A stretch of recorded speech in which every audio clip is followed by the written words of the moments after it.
then one thing you did mention there, I generally try and work things around a 20-minute cycle. I think 20 minutes is enough for people to stay engaged and stay focused. 30 minutes, again, you remember from the courses, I've got one video which is 30 minutes. It's too long, but there's still some important messages. And I do brief people like this is a bit longer than normal, but most of the videos we show are 2 or 3 minutes. Bang, that's the point, that's the issue. So when you try and do group work, 20 minutes, keep everything on track because it starts to you as a trainer, you can work out very quickly when things are beginning to go off track. I was very lucky. When I'd done my teacher training, I used to teach apprentices. When you've got 16-year-old boys in a basically in a workshop, you need to keep your wits about you because before you know, they're going to be off doing other things. So you've got to keep everything focused in little micro sessions. So in your 5, 6, 7 hour training session, you're building in little micro sessions of 20 minutes. You've got to give feedback. So there's your 10 minutes. So half an hour block, stop, put it down, and then move on to the next thing.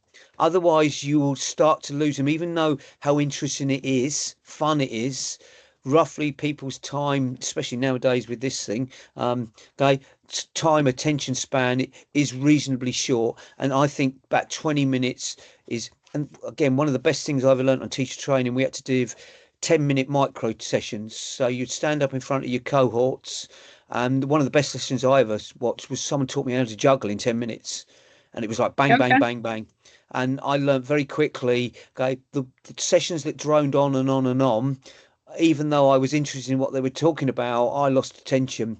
Whereas within 10 minutes, I learned to juggle. There was other ones people done 10, 15 minutes. It was like, wow. Okay. And that's what you want to try and go straight in and get it over to them. Does that make sense Yeah, to you? that's true. Yeah, absolutely. Because I think quite frequently, if you will, I mean, if you have a long training session, and if you actually trying to get feedbacks from employees about the trainings, quite frequently they mark that actually the session is too long, Yeah. and also they have time pressure because of their work operational Yeah. activities as well. So they don't have time to stuck for too long enough in Yeah. something what they feel boring and not interesting. That as Yeah. well Okay. demotivates them as well quite Yeah. much. So if you can actually squeeze it Yeah. So again, that's a short really good enough point. You just talk, to the yeah. yeah, I would talk with the client and say, right, I think this is not quite half a day. It's not quite a full day. Okay. It's what some courses, so some courses you have clients that say, I've only got half a day. And it's like, I can't do this in half a day. It's just too rushed. Okay. You've got to be honest with them. If they still want to run it, I'm probably not the person to run it. I've had clients that say to me, well, we had someone else run it in half a day. Well, okay, they might have done, but what did they change when they done? Well, nothing. That's why you're asking me in. So you have to be honest with them and brutally honest. I think most courses, most of the stuff I deliver, like the toolbox talk thing, training, is 2 hours. 2 hours is enough for people. Okay, that's a bit of theory, bit of doing.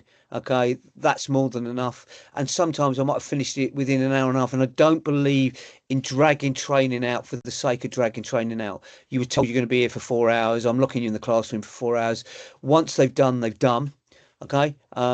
But yeah, so sometimes it's worth breaking up a course into little. I'm doing one soon for a client where they're going to do spill kit training. So we've got a half a day where I'm going to go through how you run training courses to develop the course. Then they're going away for 2 weeks and they can develop their own training material. And then everybody is going to sit round and watch everybody else present a little mini session of about half an hour about how they would do it, a little bit about micro teaching. So everybody learns from each other, and both of them is 2 half days. Now, from my point of Okay. view, it wipes out the whole day for me. But from the student's point of view, to run that all back to back in one day is too much. You need to Yeah. go away and reflect, listen, learn, think about ideas that you haven't come across in the course, and you come back as a much better delegate. Yeah. Um, Again, that's another thing where we always do our NEBOSH courses 1 day a week. So it gives all our students, it's 10 weeks, it's a long time, it's far too long, but that's the nature of the course. But to try and do this as a 5 day block, they go home on Monday evening, absolutely brain shell shocked. And then they come back Tuesday morning to to be shell shocked again. By the end of the week, all you're doing is reading a book and highlighting in a book. I want you to go away at the end of week one and have a think about what we've done. I might set them in their heads. I want you to go and find your company's health and safety policy. Bring along a risk assessment. You've got an example. Talk to the rest of the group about it. So building in those natural time gaps in the training is really important as well. I know Yeah, that clients I don't agree with like you. that, especially when you've got to bring all people to one site for a course. And I do understand logistically wise why I have to do that, but I still feel people have much better chance of learning with a little bit of reflection. Yeah, that's true. They need this space just Yeah, to actually to analyze the information they yeah, got, to yeah, get some to put it on some layers of their experience, their yeah. own thoughts. They have time when they're back to work, and then they spot something what they actually can still have concerns about, and they can back to the course, back to the Yeah. next questions, to the tutor, etc. So they are not just got all of those like a few days in a And row, and then they don't know what to do with all of this. So they have time to settle this information in their heads and yeah. put it on the layers of their experience and get a much more value of it.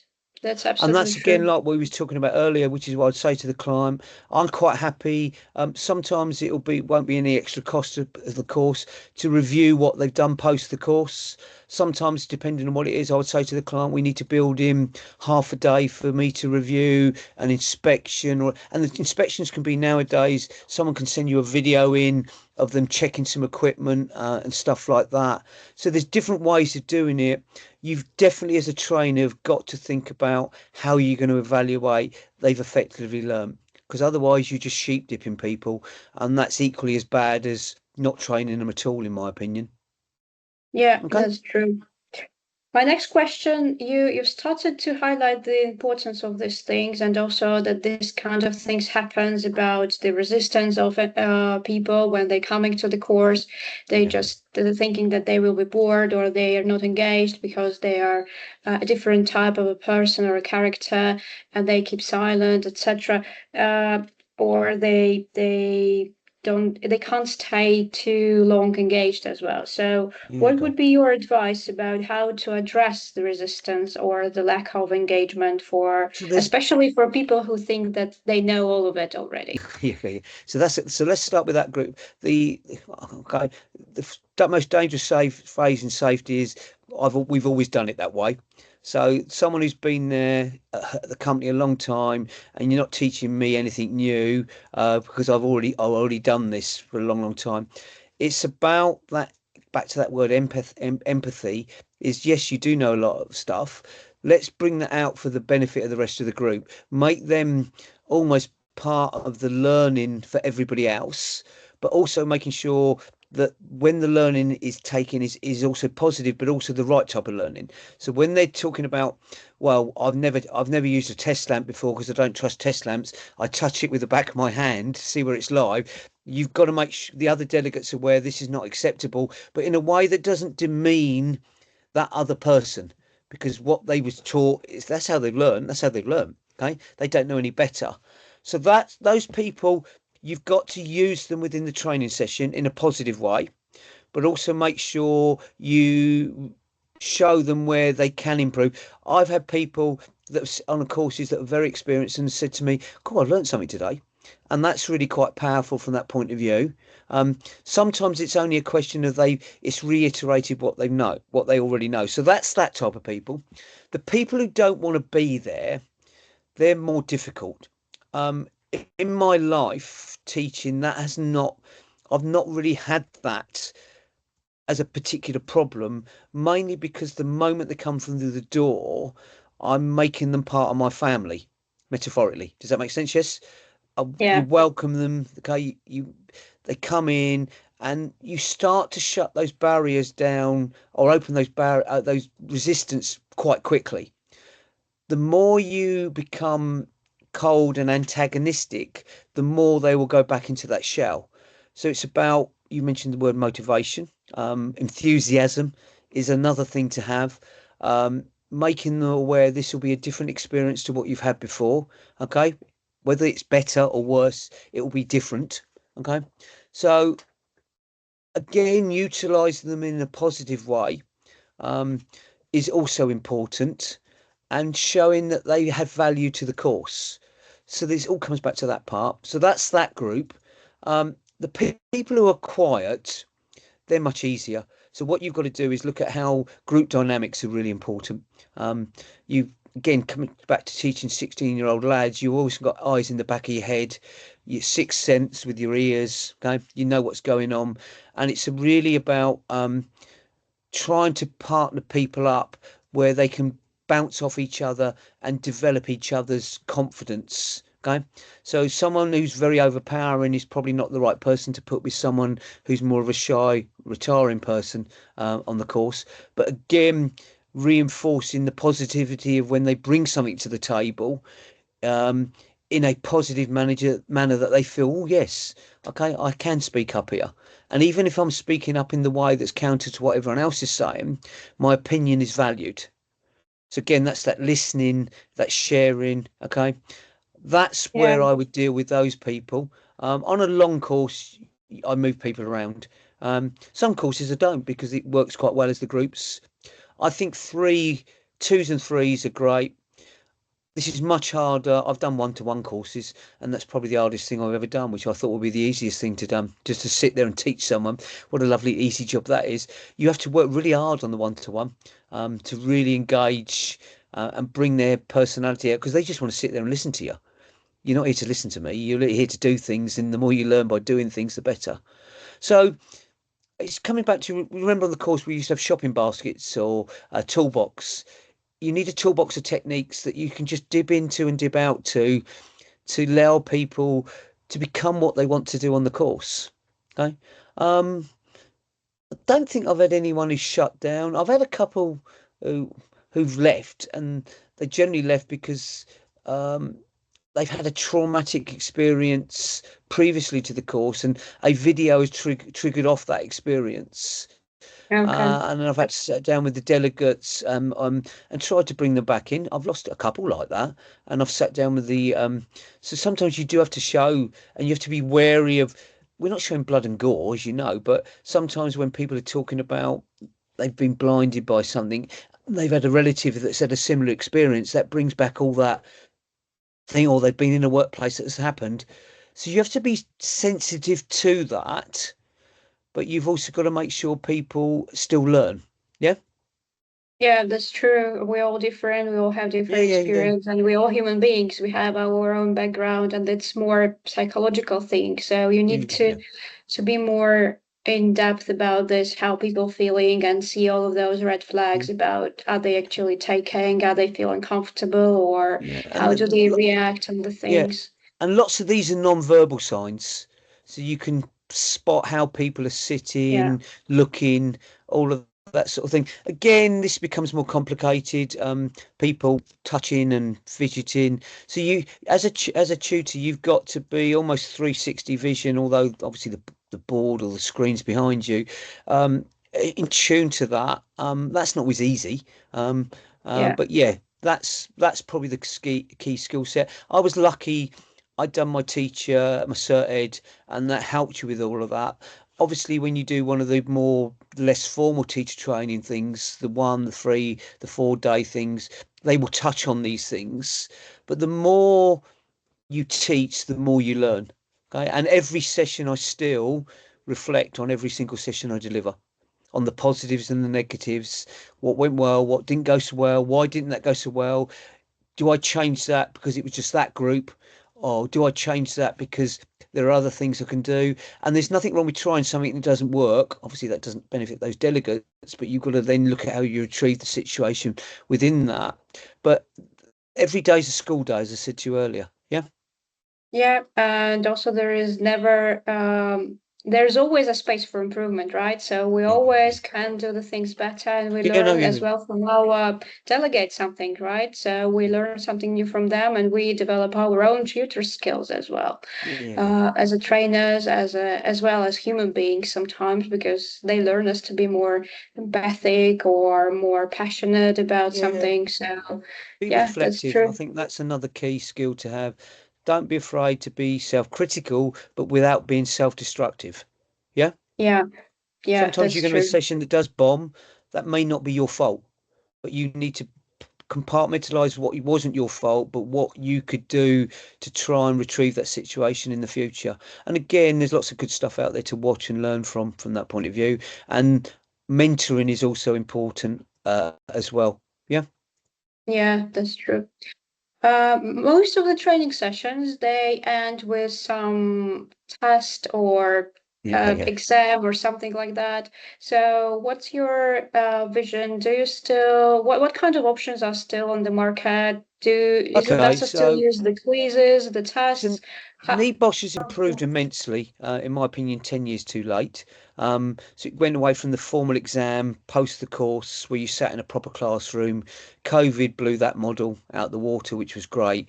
And they've gone on to online learning. And what you're doing now, whereas in the old course, you might be teaching people to pass an exam, you're now educating people to become better health and safety advisors and teaching them to become a research resource. So you don't know what the scenario is going to be. I don't know what it's going to be. I don't see it till after you, but you've got to be prepared to be able to look things up, and you're almost pointing them into directions where they go and find information out for themselves, and it's a voyage of self-discovery. It's really great to teach now.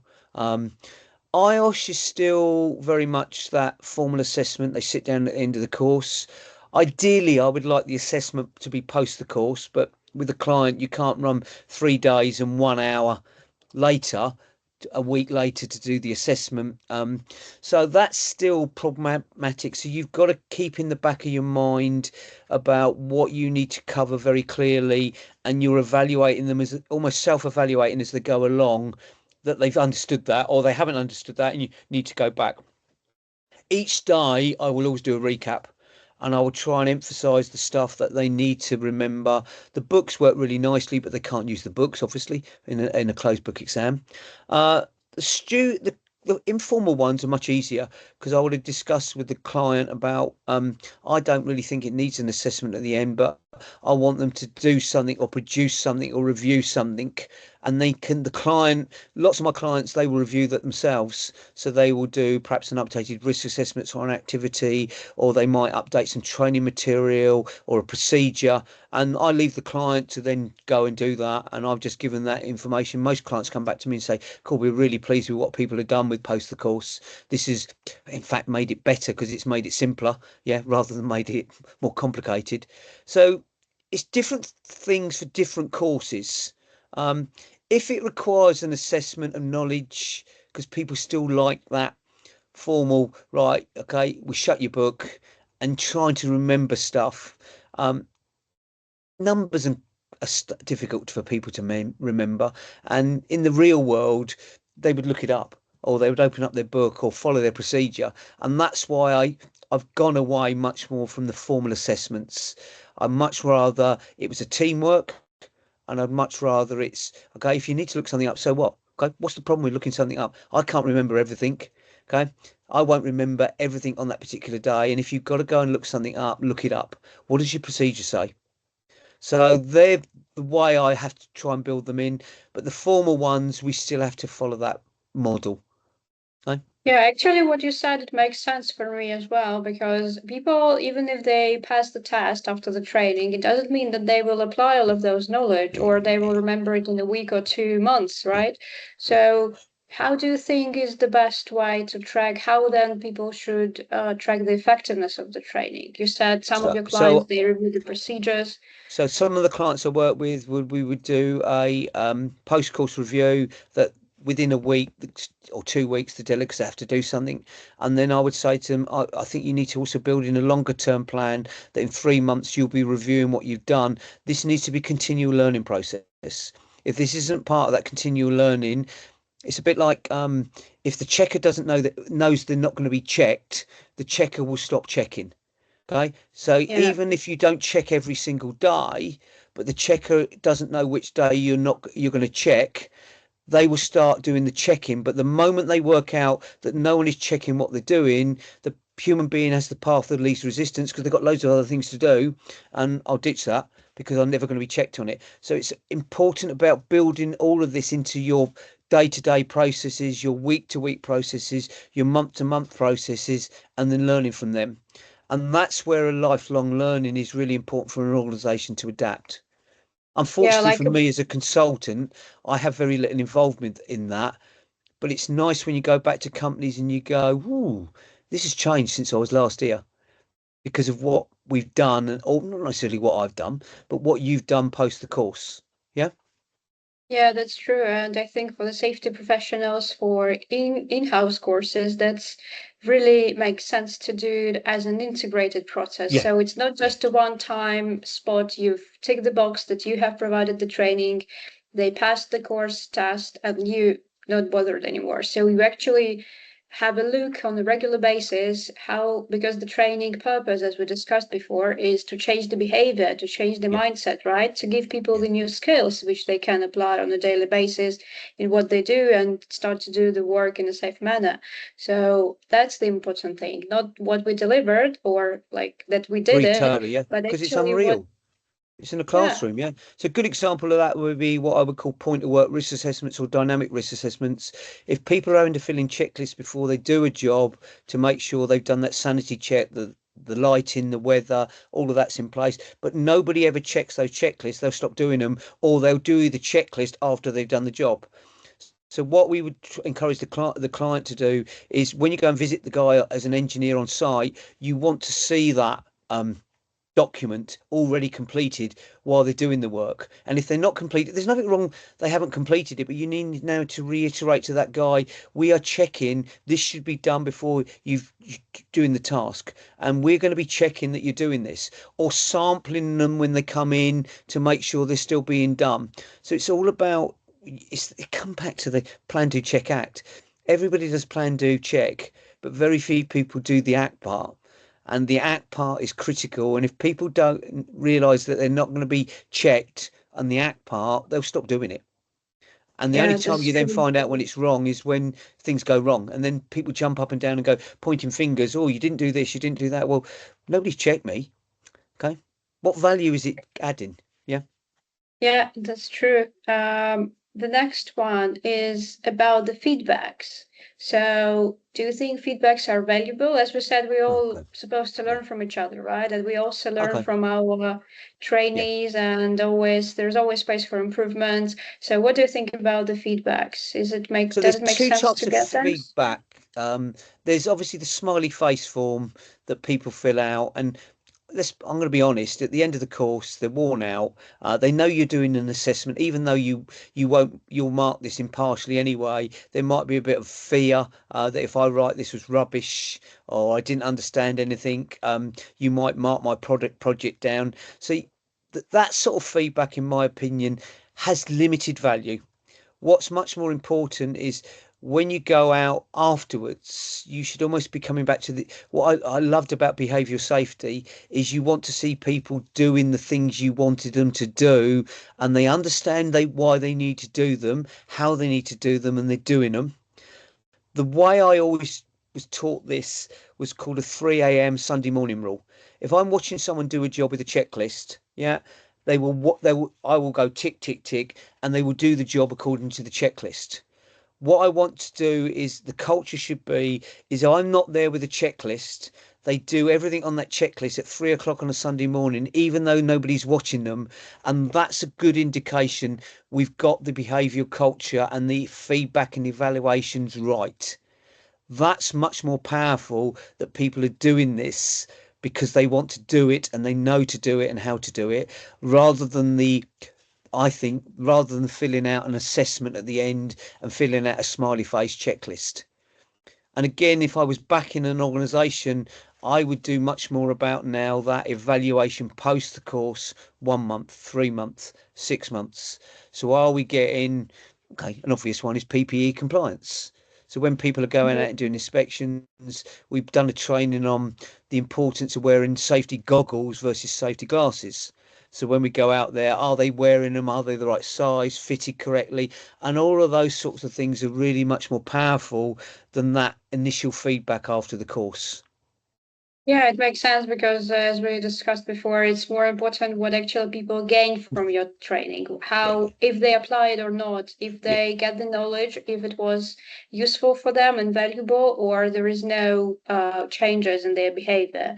However, I still feel sometimes that we have quite many proactive people across us. So sometimes it makes sense for our own as a safety professionals, development skills and training improvements to get some feedbacks. Because if you leave the space for them, that they can suggest you something, what they would do better, what they think should be changed, or what their experience was about this one. So that's how you can as well improve So and make your training on more that, effective sometimes.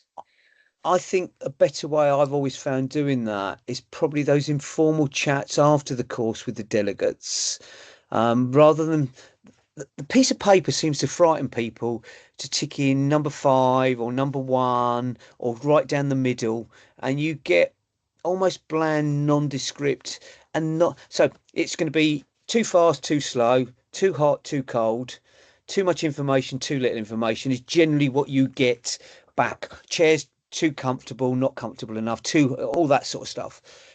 That is useful, but sometimes you don't have a control of the venue. What's really useful is as a trainer to go back out with the teams who you've trained and just sit there and listen. Again, come back to the listening word about what they've changed or what they've implemented or what they it reinforced they were doing right or wrong is a better way from a company's point of view, this is expensive because it costs you money to sit down and talk with people. But I still think all the powerful learnings about how effective your training is built through those informal discussions rather than the formal bit of paper. Yeah, makes sense as well. What I call social intercourse. Okay. You learn so much by chatting to people and something comes out that's nothing to do with what the training is, but then something comes out about, oh, I did like this, I'd really understood that, or I still don't really understand what hazards are. Yes. And it's again, I don't think you get that back on the forms. And if you drive your training and evaluation by forms, there's a danger you are not getting the whole picture. Yeah, and as well, I think probably this kind of informal conversations, Yeah. they remembered much better Oh, yeah. because it was more private, it was open discussion, there was no this Yeah. kind of a formal atmosphere around. You don't have this kind of a pressure because you're shy, because you're in front of your colleagues or other team members or your It supervisor. You definitely don't want helps to the ask silly shy, introverted questions. people who have a brilliant idea but don't want to talk about it because they're embarrassed to. Yes, okay, they don't. Yeah, Okay, and absolutely. again, everybody wants to go home at the end of the day. Okay, they don't want to listen, and there's always someone, probably like me, who chats too much, and they dominated the conversation certainly the whole day, and it's that person talking again, and people just, well, I'm not going to say anything because it's that person that dominates. So again, as a tutor, you've got to manage that process. But I definitely think all my powerful learnings have been post course, 1 week, 2 weeks, 3 weeks after, chatting to people, seeing what they've done and changed, and then also praising that stuff. People don't say well done enough. It doesn't, again, have to be the formal award, £50 voucher, or all of that sort of Yeah. stuff. Just saying what a great job, and also making other people aware that people are recognised, that they feel that they can then stand up. That I still think we're not very good at as trainers. Part of that is the process, but I think that's where we're missing a big trick. Okay, Yeah, certainly I think in-house it trainers. motivates Yeah, pretty yeah, yeah. much because Gotcha. we all want to be an example. We all want to be mentioned as a good people, good Yeah, yeah, employees, good yeah, operators, etc. We still like children, right? We still yeah. want to No, get this kind of yeah, feedbacks yeah, from yeah, yeah. others. We Positive still want to be reinforcement. Yeah, treated in a positive way. Yeah, that's yeah, yeah, true. yeah. Agree That's totally. Yeah, yeah. absolutely game changer. And you'll never get that on a training course, and it's always going to be post. In-house trainers have got such an advantage with that, but generally what happens is the in-house trainer sits in a classroom and doesn't come out of the classroom. They become and I've always tried to, it's been difficult this last year, but I've always tried to split my time between 60% training and 40% consultancy, or 60% consultancy and 40% training. Because as a trainer, you do lose touch with the real world very, very quickly, especially nowadays. The old-fashioned days when you started as a 16-year-old apprentice, you probably was doing the same things when you retired at 65 in the UK that you was doing when you started. Those days are gone, and it's really important as a trainer you get out and you still keep those skill sets fresh. Yeah. Yeah, yeah, that's true. The connection is very important. And as my previous manager and my friend said, he came to our factory as a production manager, and he was from a different country, and he was always saying that you always need to be 1 foot out. So you actually keep this fresh mind, you still have the connection, but you don't lose yourself. You don't adopt Yeah. and sucked um, into this field of excuses, Mm. challenges, or your own competency. So you actually always get this fresh air, and you Yeah. still gain the and track what the real world is doing, right? So you don't Yeah. actually stuck in this shell. So that's very important. And we were talking a lot about the trainers and trainees, about people, but how could you? You're very positive as a person, you're really inspiring, and I always was thinking, oh my God, how he still stays such a positive Okay. person and so energetic. And what kind of advice you can give to health and safety professionals who deliver the trainings? Doesn't matter, is it in-house or Okay. some other courses? How they can keep So this that's kind of quite a difficult motivation? one. Okay, that's quite a difficult one. Again, coming back to my teacher training, one of the great things I probably learned more about how not to teach from some of the training than I did about how to teach. Because Okay. again, sit as a trainer, sit yourself on the other side of the table. What made you engage? Which courses did you go on? And you go, oh, that was really interesting. And that's what you've got to try and turn yourself into. Now, that's difficult if you're not that person. If you're that deadpan, serious, okay, that's a hard skill. I don't know whether you could even develop that into a different way of delivering. I've fortunately not been that sort of person. And I've always, and I, again, I coach sport. And one of the things is you've got to engage with the audience, and it's all about that engagement. You only get that engagement with being enthusiastic, trying to make it stimulating and different. Um, and if you're not that person, perhaps training is better left to someone who is. You may be able to support the training, and team teaching is another good way of doing this. Again, from a resource point of view, that's quite complicated. But if you can team teach with someone who's a bit more dynamic, and you almost become good cop, bad cop. There's some stuff, the serious messages that can help with that. But also material you have will help with that delivery. Um, so it's again thinking about it. Not an easy one to solve.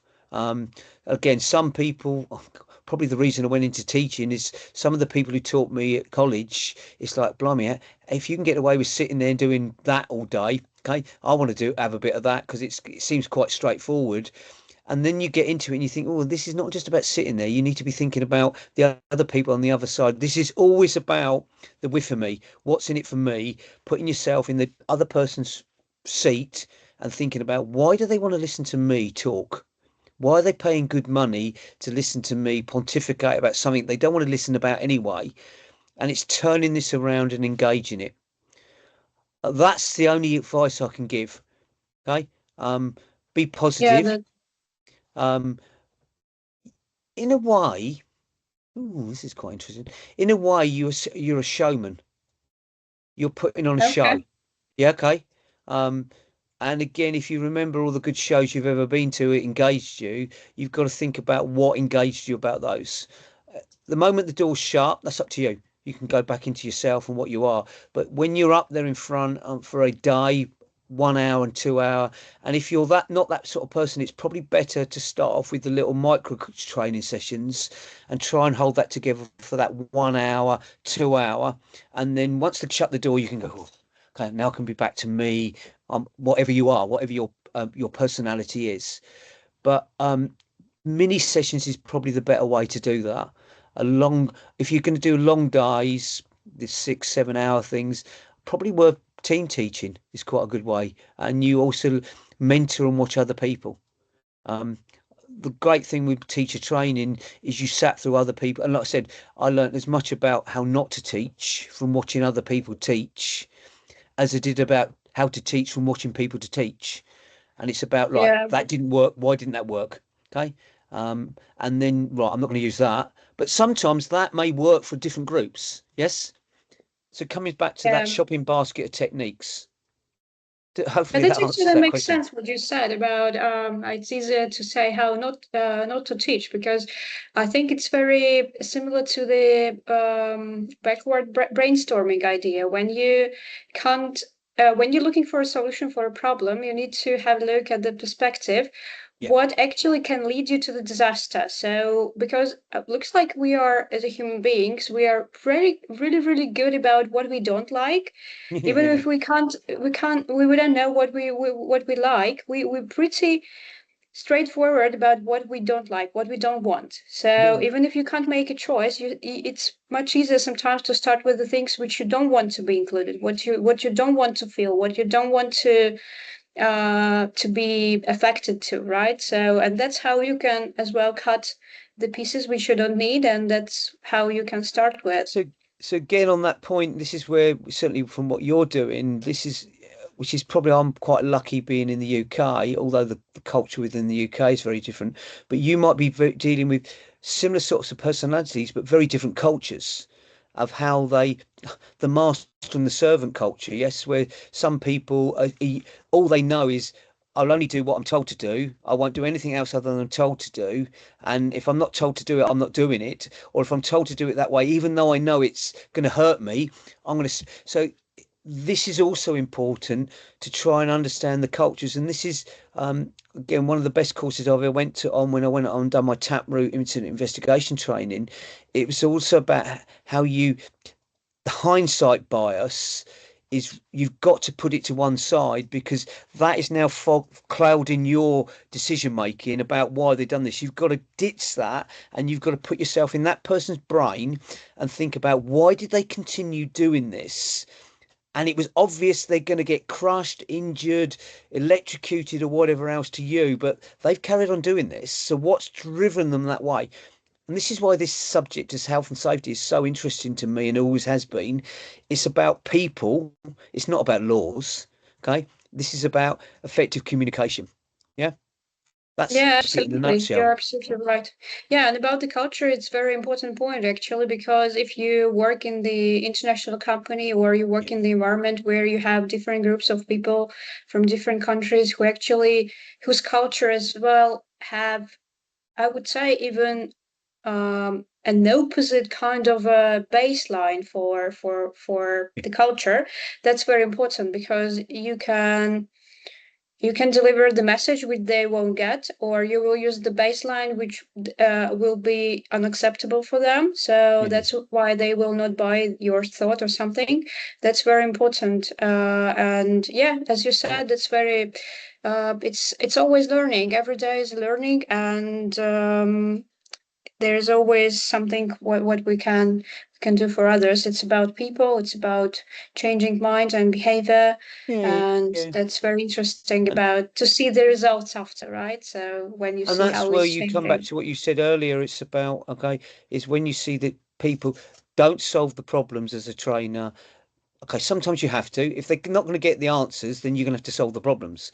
But the more you just sit there and wait, okay, and let them start to think about, sometimes you have to prime the pump, okay, to give them some, oh, what about this? What about that? But once you get this going, you don't need to do anything. You're just basically going to sit there and facilitate.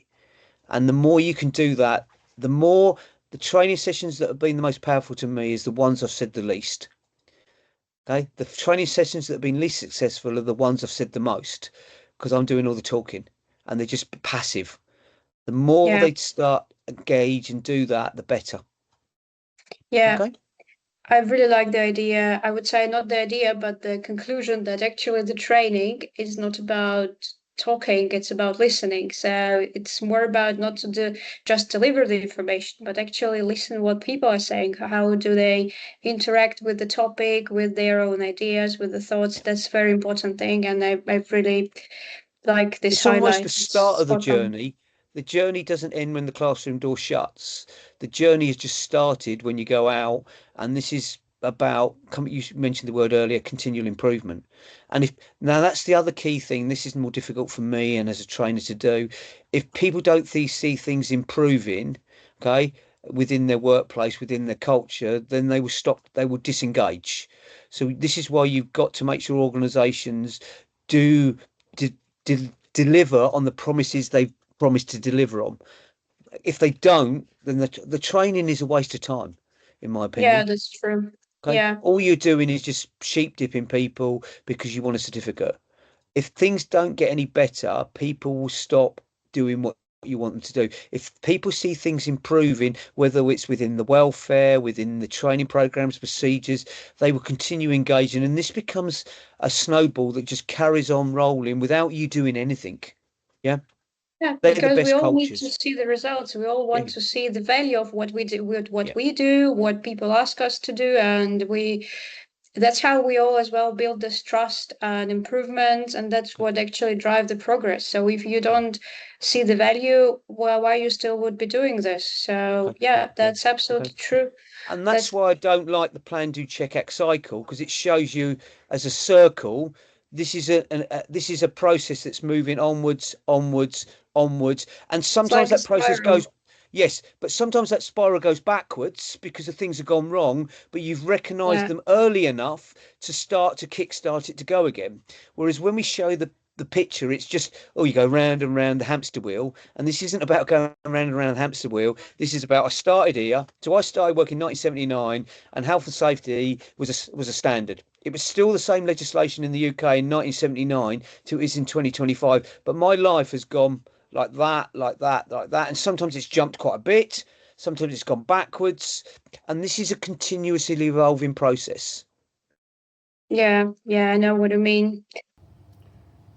Do you have any other advices which you would like to give to our audience? The one thing here, this is quite useful. I've never ever said I'm an expert. The moment I say I'm an expert, I've got too big for my boots. I'm still learning every single day, every single week when I go and see clients, and my clients are very different. And I'm really lucky to have such a varied client base. Don't be afraid to stretch your own envelope, that you go and look at things that you think, oh, I'm not quite sure about this. You will find you can, using the plan, do, check, act cycle, you can, but also be prepared to know your own sphere of competence, that you are now stepping outside this, and this isn't something I can advise on or help on. That's also a good Yeah, skill to have. Yes. Okay, I'm not the right person to be delivering this training. So that's also important. But I think yeah, that's that's absolutely the main true. points. Yes. Yeah, it's not about being the biggest person Yeah. No. in the room Yeah. or the loudest. It's about what Yeah. actually, if you don't feel comfortable or Yeah. competent enough, then you need just to step back and Yeah. find the right person to do And this that's what I because said to you it's about. I'm planting seeds, and if no one gives me any credit for the seed that they've nurtured, I couldn't care less. But they've done it. Yes. You can get very personal about what you do, and there is a danger that you come back to metaphorically with your baby. Yes, it's my baby. I'm running with this. Okay, the more you learn to let go of these things, and the more you let the teams engage with them, and if they never ever credit you for anything, so what? They're doing something. They're making it better, and just yeah, take the that's true. pride from that. That you've changed someone's thought pattern on this. Yeah, and trainings is not about us who would deliver the Yeah, training. no, It's no, yeah. about people Oh, who we in our charge for this, that's a right? brilliant So phrase, and lots of trainers think it's about them, and it's about the people on the other side of the table. We yeah, are absolutely. important. We are that conduit that everything goes through, but fundamentally, the only people that are important are the people on the other side of that table or in that room sitting around you, depending on how you set up the room. Okay. Yeah, that's true. Okay. Thank you so much for your time. I was really glad to see you and talk to you. I'm pretty sure your advices and your tips will be very valuable for our audience. And also, I will keep your contact details so people I'll can send reach that you if across they need any probably tomorrow to you. consultancy. Yeah. Yeah, or So again, or I'm not doing this to look for work, so that's everyone happy with that. It's just if I can help someone, then I'll help someone. Yeah.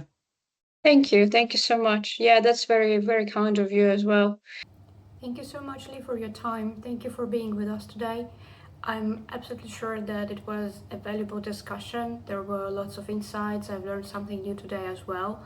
Hope you liked our new format. We will have it on a regular basis.